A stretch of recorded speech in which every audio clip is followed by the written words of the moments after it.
What if your stubborn recurring toothache isn't actually a dental issue at all? Like, what if it's your body's way of processing hidden grief? Right, and what if you could energetically clean your organs of the emotional baggage you've just been carrying around for decades? Yeah. Welcome to the deep dive. Today, we are taking an X-ray of the energetic body. We are looking at a really fascinating stack of sources covering the ancient wisdom of traditional Chinese medicine, or TCM, combined with the incredibly precise mechanics of pranic healing. Which is such an interesting intersection. It really is. We are talking about texts on energetic Chinese medicine, the complex anatomy of chakras, and the generation of pranic energy. And our goal for you listening right now is to translate these incredibly dense, millennia-old concepts into a practical, everyday toolkit. Right. Things like yin, yang, and the five elements. Exactly, because when you overlap TCM and pranic healing, they stop being abstract philosophy. They become this highly specific mechanical map of the human body and mind. Okay, let's unpack this. Because usually when we talk about a medical diagnosis, there's this expectation of mechanical precision. You break your arm, the x-ray shows that jagged white line, and the doctor just points and says, there it is. Right, it's very straightforward. But when you step into the world of neurodevelopment, trauma, and energy medicine, that standard x-ray machine is kind of useless. The diagnostic landscape gets murky. Very murky. So we want to clear that up today. We want to show you how to decode your baseline energy, how to diagnose hidden imbalances when things go wrong, and how clinical therapists actually eradicate those blockages. Yeah, and finally, what you can do in your own home to keep this entire system running smoothly. It's really about seeing the big picture of your own health. Absolutely. Because before we can even begin to talk about healing the body, we have to understand the actual language your body is speaking. And that foundational language starts with two words everyone has heard, but almost nobody genuinely understands, right? Yin and yang. Oh, seriously, we see the symbol on coffee mugs and yoga mats, and we inevitably default to thinking of it as good and bad. Yeah, or dark and light, like Yeah. this epic cosmic battle between opposites. Which completely misses the point. Yin and yang are not absolutes. They are not moral judgments of good and bad at all. Right. They are simply relative states of being. I mean, if you look at the original basic meaning of the characters in ancient Chinese, it has nothing to do with medicine or mysticism. It's much simpler than that. It is. It simply describes a mountain. One side of the mountain lies in the shadows, so that's yin. The other side is bathed in sunlight, that's yang. That's it, just a mountain. Just a mountain. It's a pragmatic way to estimate if something is less animate, reclusive, and passive, or if it's more animate, expressive, and active. The sources actually use a great celestial analogy to explain this relativity. Like if you take the Earth, just floating there by itself, it's neither yin nor yang. It just is. Right, there's no comparison yet. Exactly. But if you compare the Earth to the Sun, the Earth is moving, it's orbiting, so it has an active quality. Therefore, relative to the Sun, Earth is yang. Yes, but wait, look at the light they produce. Yeah. The Sun is radiating massive, explosive amounts of energy, making it yang, while the Earth and the Moon are just passively reflecting that light, making them yin. Precisely. It always depends on what you are observing and the specific context of that observation. You always have to establish an imaginary average value, a baseline, to compare things against. But hold on a second. Humans aren't mountains or celestial bodies. Can we really be strictly categorized like that? What do you mean? Well, like, if I look at a friend who is always quiet, always exhausted, and always staying in on Friday nights, can I just label them a yin person? It feels a bit, I don't know, reductive. Oh, it is reductive if you stop there, which is why the system has to evolve past a simple binary. Everyone contains both. Okay. The sources point out that you might look at that passive, quiet individual and label them yin, but that person might simply be in a temporary yin recovery phase. Oh, I see. So they're just resting. Exactly. They're gathering energy and preparing for a massive yang burst of activity. On the flip side, you might have a highly active yang person who never stops moving, but they are actually running on fumes. Like they're hiding their exhaustion. Right. They're showing the first signs of deep exhaustion. It's totally dynamic. So if yin and yang are just relative states, like resting versus moving, how does that explain the massive complexity of a human personality? Well, that's where the system shifts into the five elements, because dividing human behavior into plus and minus just isn't enough. Right. TCM divides the yin and yang into four distinct phases, plus a center point. These become the five elements. They are basically your body's energetic personalities. That's it. And they are brilliant because they aren't just poetic ideas. They represent how the human body maintains dynamic homeostasis, how it keeps you balanced in a chaotic world. Yeah, let's safely walk through these using the analogies from our sources. Let's do it. Let's start with the center point, the baseline, the earth element. The texts call this the imaginary 0 point. Earth is a really unique case. It's not actually on the outer circular wheel of the other elements. It sits in the absolute middle. Like the hub of the wheel. Exactly. It represents balance, compensation, and nourishment. Whenever you get sick, stressed, or emotionally overwhelmed, you deviate from this center. So a massive part of any preventative therapy is strengthening the earth element to pull you back to equilibrium. You got it. In the physical body, earth is linked to the stomach and the spleen. Right. The stomach acts as this balancing reservoir, lowering energy, digesting food, serving all the other organs. And the spleen has a lifting function. It literally holds the flesh and connective tissue together. Wait, really? It holds the tissue together? In TCM, yes. So if your earth element is physically weak, you might get physical saggy, deal with fluid retention, or have constant digestive issues. That makes so much sense. And emotionally, when your earth element is balanced, you possess this deep, unshakable inner calm. Yes, the voice associated with a balanced earth type is melodic, almost like singing. And the taste they crave, the one that balances them, is sweet. The analogy the text uses is the monk or the good confessor. Oh, I love that analogy. Right. We all know this person. It's that friend you call when your life is falling apart because they just calmly listen to your drama without any bias. They aren't trapped in any one extreme emotion, so they can offer completely objective, grounded advice. But what happens when that earth element gets exhausted from constantly compensating for too much stress? The emotion sours into brooding. Your thinking gets incredibly foggy. Oh, man. I've been there. We all have. You start questioning everything, you get lost in obsessive self-doubt, you literally feel like your brain is wrapped in cotton. Wow. And in Western psychoneuroimmunology, we know that massive, prolonged nervous tension eventually paralyzes the immune system. Right, and in TCM, they describe that exact same physiological collapse by saying the balancing function of the Earth center is completely exhausted. It has no power left to compensate. All right, so from that calm, central hub of Earth, we move to our first major deviation outward, the wood element. Categorized as yang containing yang. Right, this is the engine. It provides the morning energy, the pure drive to get out of bed and tackle the world. It is raw, explosive, forward-moving power.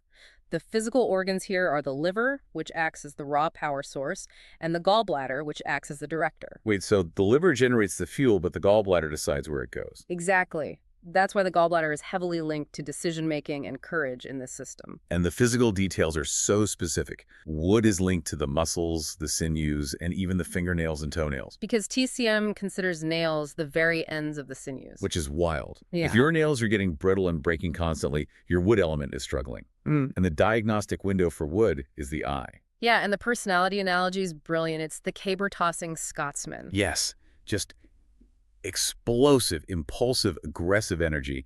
The chest is puffed out.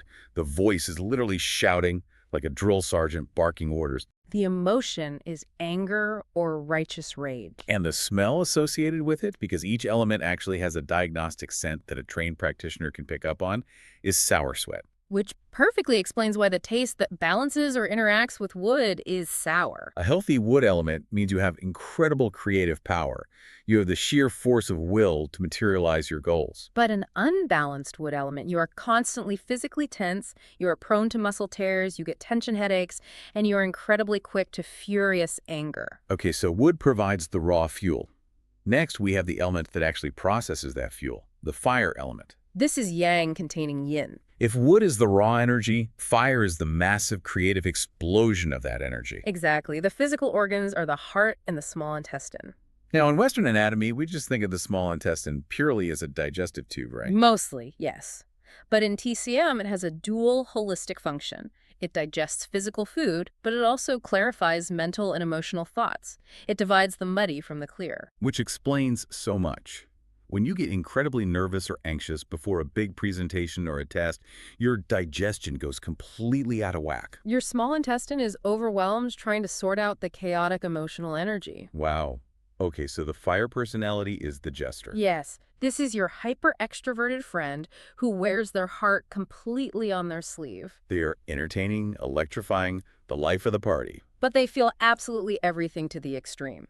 Extreme manic joy, but also extreme theatrical grief. Their voice isn't just talking, it's laughing, it's exaggerated, it fills the room. The taste is bitter, and the diagnostic smell is actually a burnt odor.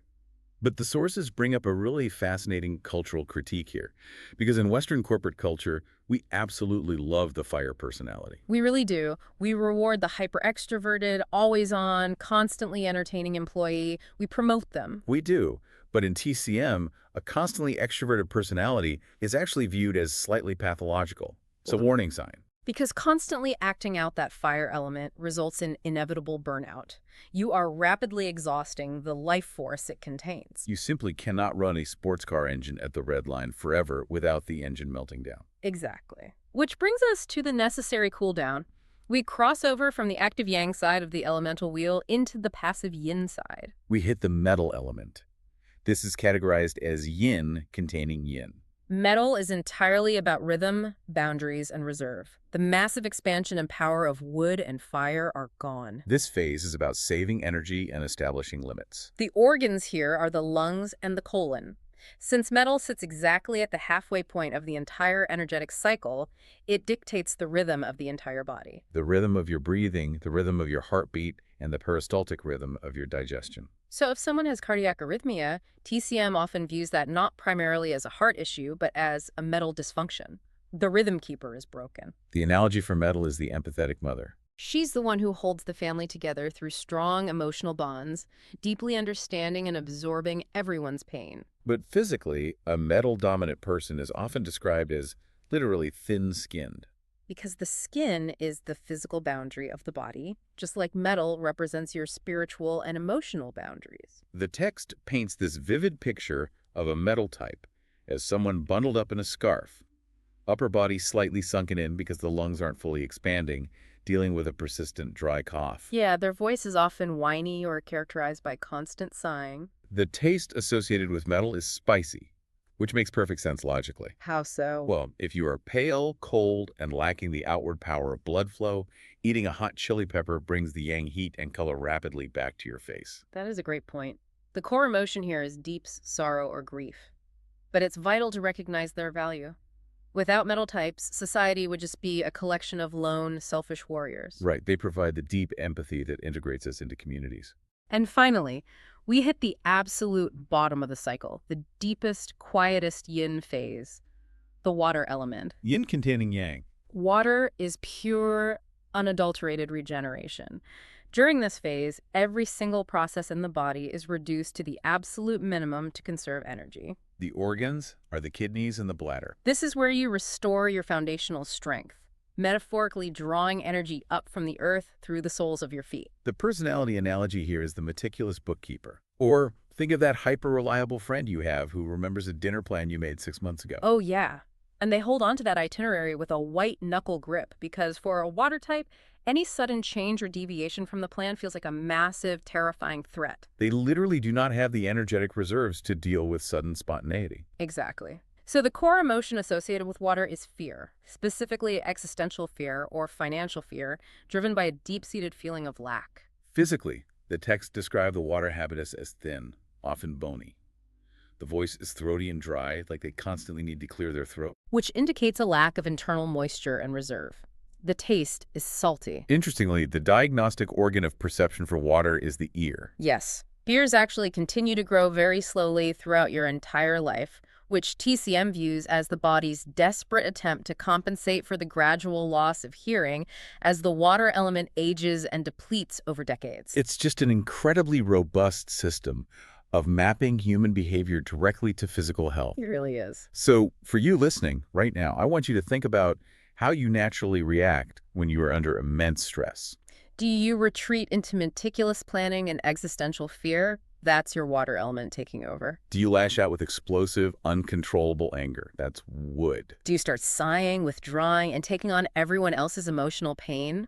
Metal? Do you put on a theatrical, manic show of extreme emotion? Fire. Or do you just get foggy, bloated, and start endlessly brooding? That's your central earth element crying out for help. Identifying your default stress personality is the absolute first step to personal growth in this system. Because once you identify the dominant element, You can identify the location of the imbalance. Okay, so we have the theory.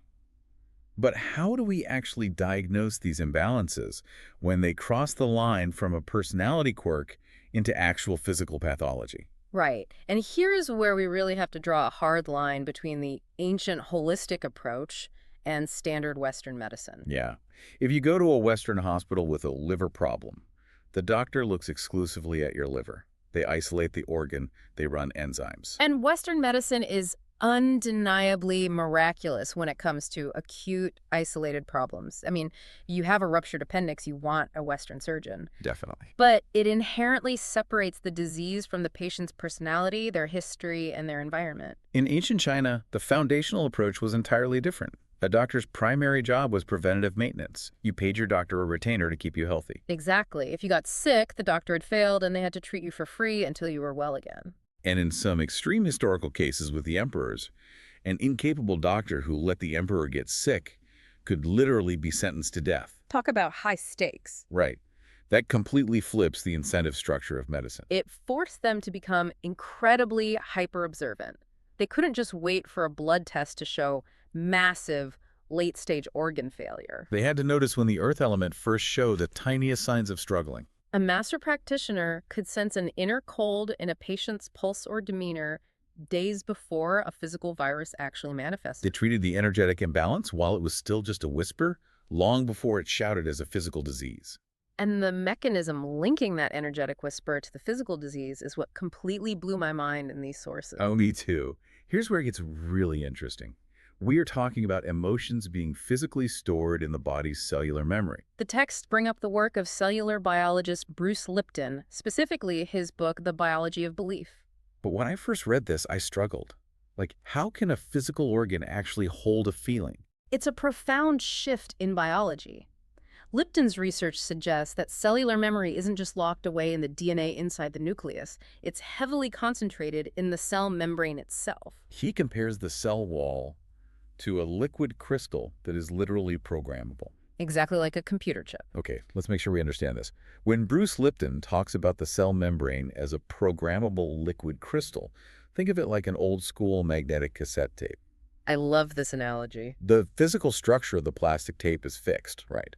But the magnetic charge applied to that tape, which in this analogy is your emotion, alters how the tape plays back. Right. An intense, traumatic burst of anger actually magnetizes the cells in your liver, physically altering how those cells function and replicate until that specific magnetic charge is wiped out. That is a perfect way to visualize it. The programs running on those biological chips are directly written by our environment, our thoughts, and our traumas. This aligns perfectly with modern psychoneuroimmunology. Yes, which proves definitively that neurotransmitters create a constant two-way reciprocal relationship between your nervous system and your immune system. We even see undeniable evidence of this in modern transplant medicine, where organ recipients sometimes suddenly take on the specific food cravings, phobias, or personality quirks of the deceased donor. The emotion, the memory, is tangibly stored in the tissue. So if emotions are structurally stored in the organs like data on a cassette tape, this brings us to one of the most brilliant diagnostic tools we found in the texts. The law of compensation. Yes, this entirely explains why we sometimes feel paradoxical emotions that make absolutely no sense. The body is a survival machine. It constantly seeks equilibrium.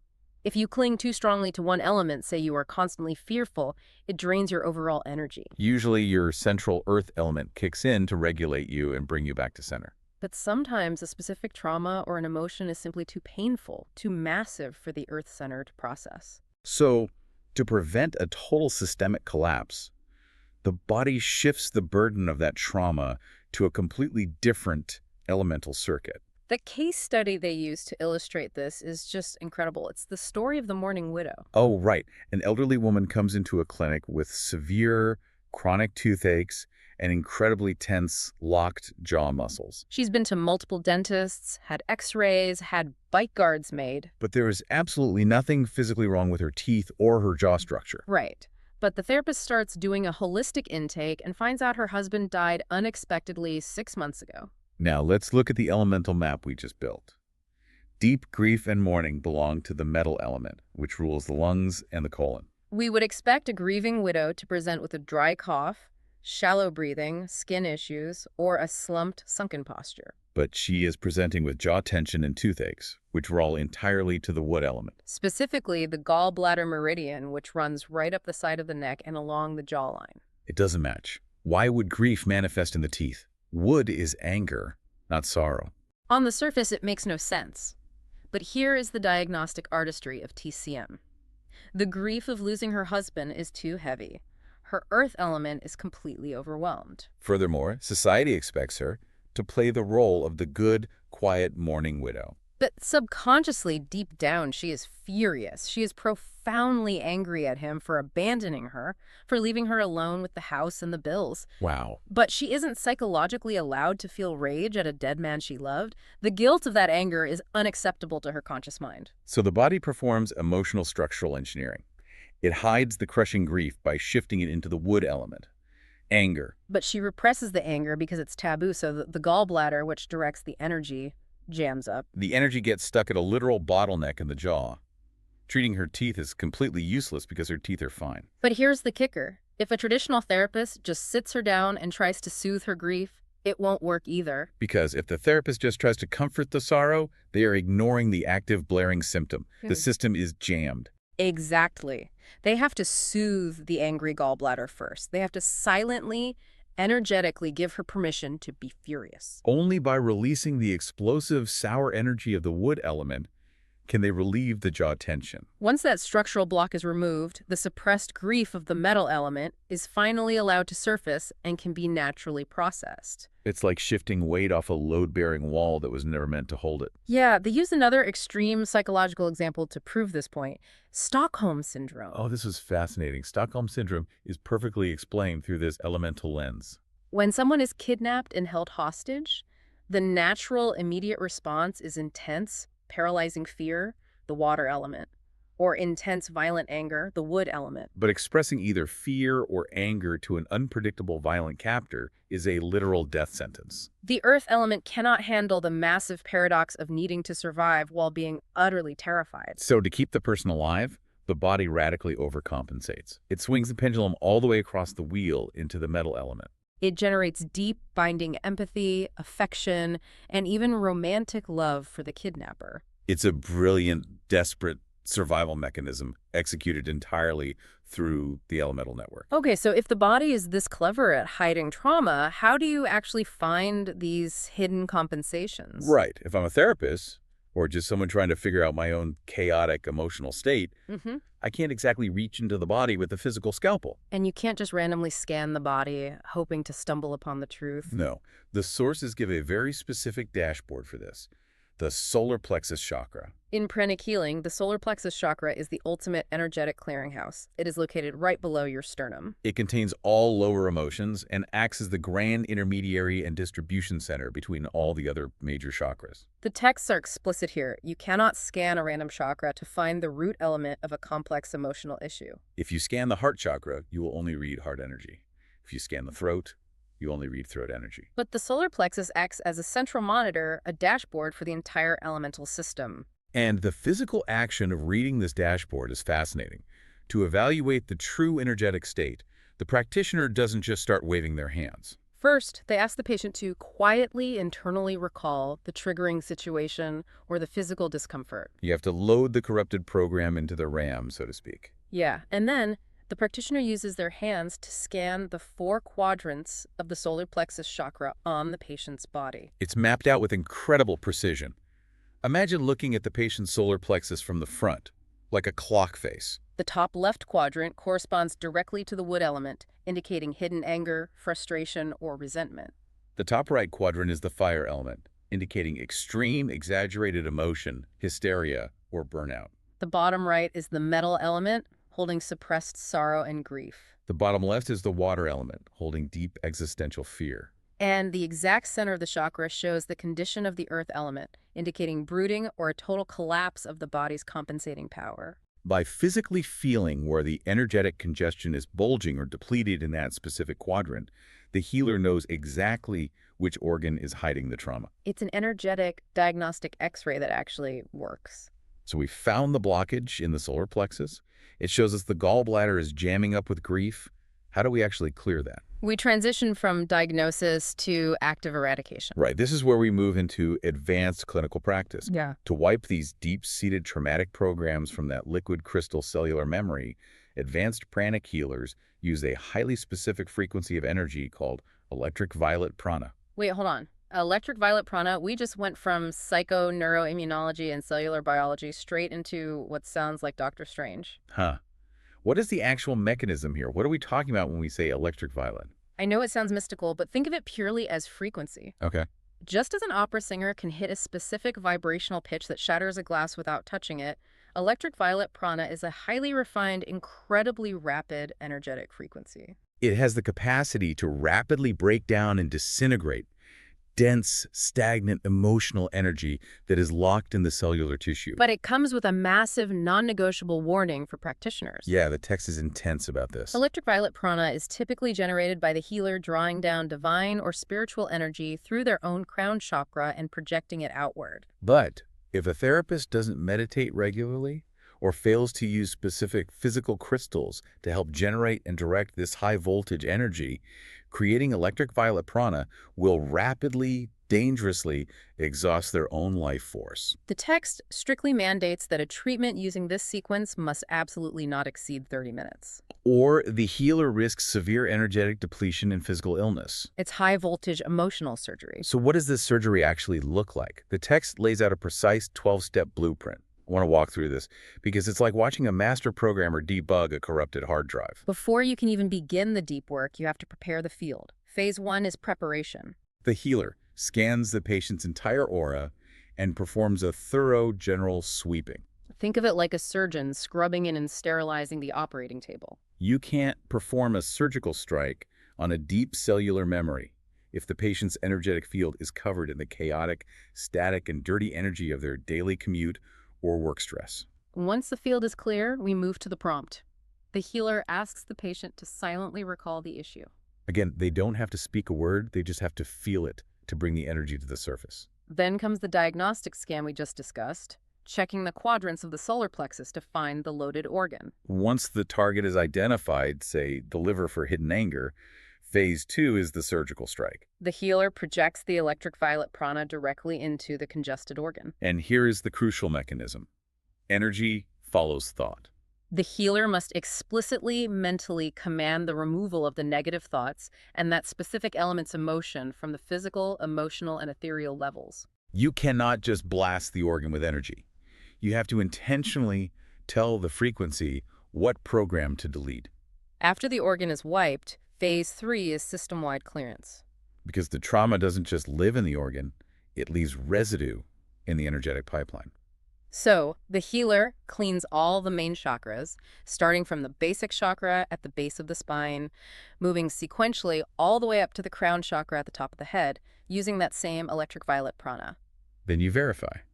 You rescan the solar plexus dashboard. Did the congestion in the quadrant actually clear? If the energy is still dense, you repeat the surgical strike and the system clearance. You do not move on until the dashboard reads completely clear.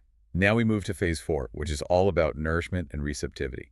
The healer energizes the backward heart chakra with electric violet prana for 5 to 7 breaths. Why the backward heart chakra specifically? Well, the front heart chakra deals primarily with external emotions and physical heart function. The back heart chakra, located between the shoulder blades, influences the physical lungs, but energetically it controls the patient's internal receptiveness.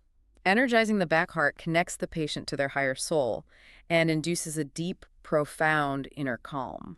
It takes the fight-or-flight edge off the nervous system so they don't reject the healing. Next, the healer energizes the Ajna chakra right between the eyebrows. The Ajna acts as the master control center for the endocrine system and the other chakras, so energizing it nourishes the entire network simultaneously. Then they energize the right hemisphere of the patient's brain. Why the right side? From a neurological and esoteric standpoint, the left brain is highly analytical and logical. It categorizes and separates. Right. And the right hemisphere is accredited with holistic synthesis, intuition, and full-body healing repair. You are jump-starting the body's innate ability to integrate the massive change you just made. Phase 5 is stabilization. The healer projects blue prana into all the chakras. If electric violet is high voltage and disruptive, blue energy is cooling, inhibiting, and localizing. It acts like energetic glue. It locks the fresh, clean energy in place and prevents the chakras from overspinning now that the blockage is gone. Finally, phase 6 is sealing and protection. When you've just wiped a massive traumatic program, the aura is incredibly clean but highly vulnerable. The healer creates an electric violet protective shield around the patient's outer aura. This prevents outside emotional influences, like an angry driver on the way home, from immediately recontaminating the patient while they physically integrate the healing. And the absolute final step, the healer literally, energetically cuts the cord between themselves and the patient, To stop their own energy from bleeding into the patient after the session ends. looking at this incredibly detailed nonverbal process.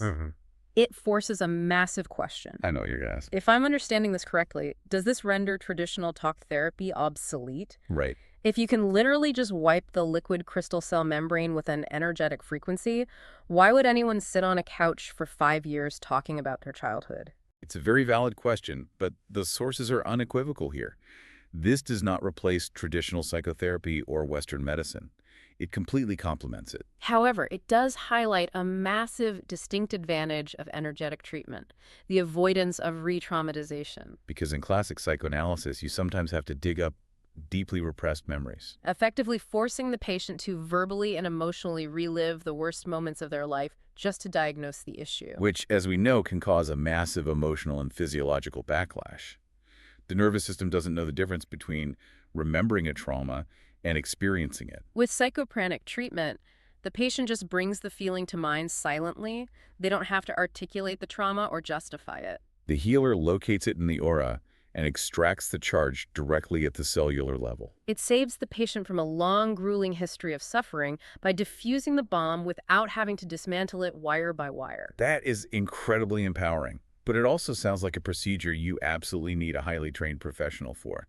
What about the rest of us? We've seen the clinical side, but what are the daily tools, the routines, the diet, the meditations for a beginner to manage their own energy? How do we prevent these massive emotional blockages from forming in the first place? It comes down to a fundamental concept called energetic hygiene. Just as you wouldn't go 2 weeks without taking a physical shower, you shouldn't go weeks without an energetic shower. We live in a world saturated with environmental and emotional pollution. Your aura absorbs the stress of your coworkers, the anxiety of the news, the anger of the city. The simplest, most actionable tip in the text for clearing this is the saltwater bath. Salt has a natural, powerful breaking down effect on dirty energy. If you've ever felt completely drained and taken a dip in the ocean, you know how instantly restorative it is. The text suggests taking a bath with a couple of pounds of salt and adding a few drops of lavender oil. Which naturally contains that blue-violet prana we discussed. Right, acting as a powerful, energetic disinfectant. Doing this 2 or 3 times a week literally strips away the dirty energy of daily life. And then there's the practice of cord cutting. We automatically form invisible energetic cords with the people and situations we interact with. If you have a highly stressful meeting or a bitter argument, a cord attaches, often directly to your solar plexus. You have to consciously, visually cut those negative cords daily. If you don't, they will act like a leak in a tire, continuously draining your energy long after the actual event is over. Okay, let's talk about food, because this completely shifted my perspective. We are trained to think of foods strictly as macronutrients: carbs, fats, proteins, calories. But in TCM and pranic healing, food is literally elemental prana. Eating is a direct energetic transfer from the environment into your body. The general overarching rule is simple. Eat closer to the primary sources of energy: the sun, the air, the earth. Fresh vegetables, fruits, and whole grains are energetically incredibly clean because they directly absorb sunlight and earth prana. But wait, the texts actually call out specific foods as being energetically dirty? Pork and bottom-feeding fish like catfish or eel? Why? It's about what those animals consume and how they live.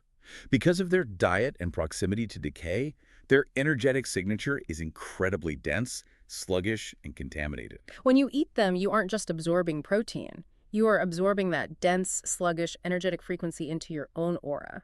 But beyond just clean and dirty, you can actually use the flavor of food to balance your specific elemental personality. If your earth element is weak, you feel foggy, bloated, you're lost in brooding.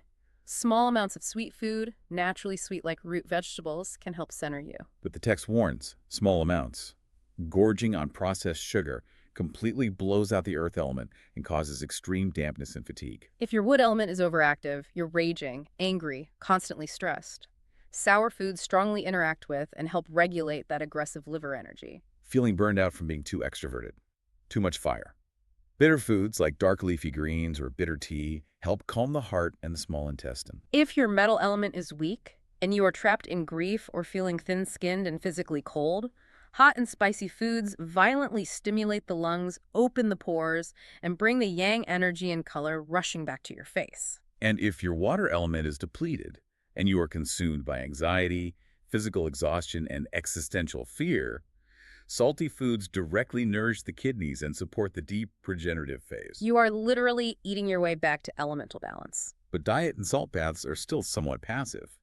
To truly maintain harmony, you need an active daily routine. The texts outline a very specific, gentle morning sequence tailored for beginners to build and balance their prana safely. What does a proper energetic morning routine actually look like? It must always start with cleansing physical exercises. Before you sit down to meditate or do deep breathing, you have to physically break up the stagnant, dirty energy that accumulated in your joints and meridians overnight. The text specifically mentions quarter squats. You don't have to be in a gym doing heavy barbell squats, just gentle, rhythmic quarter squats. This safely charges the basic chakra, located at the base of your spine, which controls your overall physical vitality and survival instinct, without destroying your knees. You pair that with simple hip rotations and arm swings to get the physical blood and the energetic prana moving together. Once the physical body is loose and the channels are open, you move to centering the earth element. The text provides a beautiful, grounding visualization practice called Golden Ball Qigong. I love the mechanics of this one. You stand firmly, feet shoulder-width apart. You concentrate entirely on the soles of your feet, specifically a point known as Kidney 1. It's located right behind the ball of the toe, historically known as the bubbling spring. You visualize yourself growing roots deep into the earth,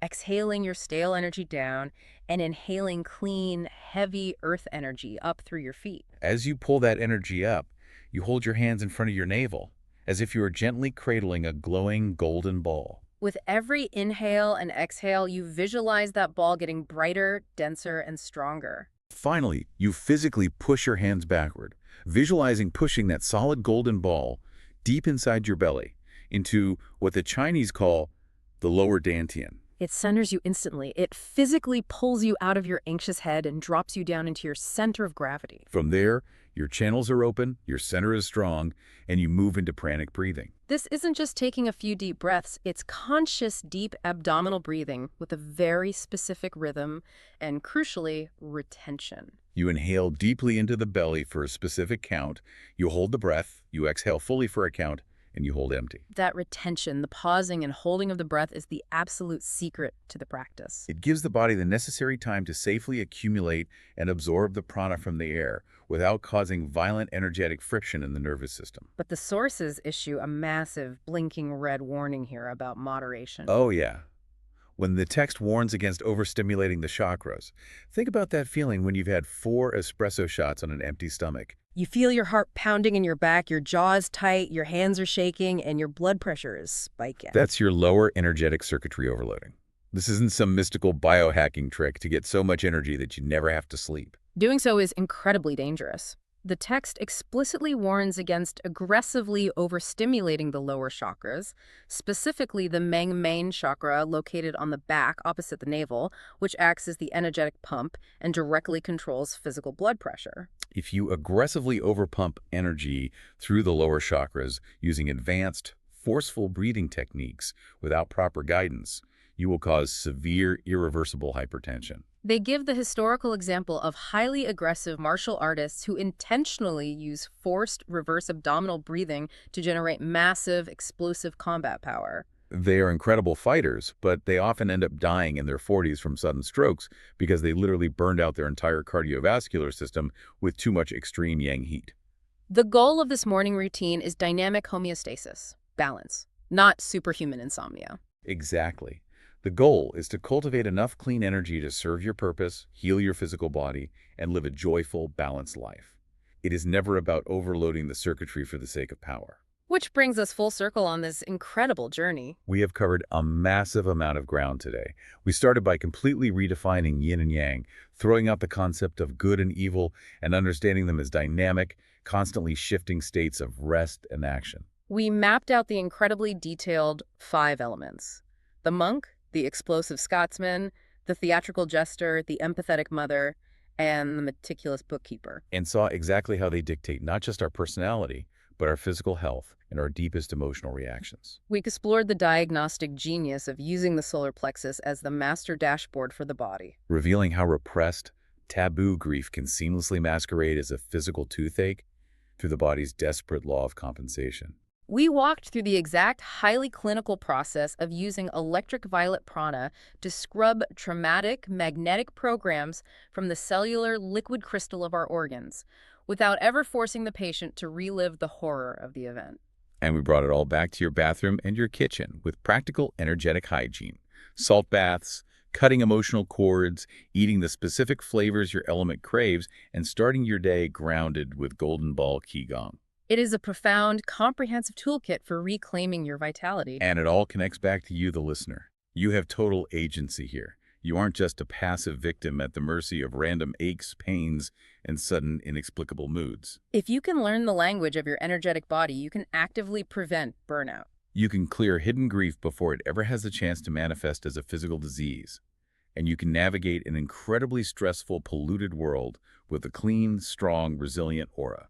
When you connect all of this to the bigger picture, it fundamentally changes how we view ourselves as biological and energetic organisms, which leaves us with a final, vital question to ponder as we wrap up. If our organs are indeed programmable liquid crystals, constantly holding on to our past emotions like a magnetic tape, And the food we eat, the air we breathe, and the people we interact with constantly transfer the energetic codes of the environment into our bodies. are your thoughts actually your own?